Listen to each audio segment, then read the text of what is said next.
Bakit nga ba kailan mag-umpisa agad upon registration kay Popo Live? So, yan po ang sasagutin natin ngayon at ito po ang inyong lingkod, si Joy ng Joyousness Agency. Bakit nga ba? Ganito po kasi yon mga guys. Meron po kasi si Popong tinatawag na newbie host. So, yung mga newbie host po, yun po yung fresh na kaka-register lang po o kaka-download lang po ng Popo application. Okay? So, meron po kasi siyang promo para sa mga newbie host na 7 days. Ano po yun? Meron po siyang binibigay na earnings for solo live which is 10K per hour times 2. 2 oras po yun sa loob ng isang araw.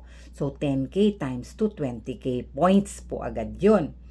Plus ano pa, dalawa rin pong CS, 2 oras. Ibig sabihin po, isang 800 na 1 hour CS at another 800 sa second hour CS. So, ibig sabihin, 1.6 po sa 2 oras. So, total po na earnings po natin sa platform rewards pa lang ni Popo para sa mga newbies for their first 7 days sa unang linggo po nila na 21,600 per day. Okay po, per day.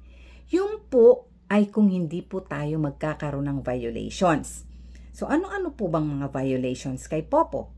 Yun naman po ang ating sasagutin sa next video ko. Kaya stay put po kayo. Abang-abang din po ng aking mga videos, guys, para para may orientation tayo bago tayo mag-start kay Popo. Okay?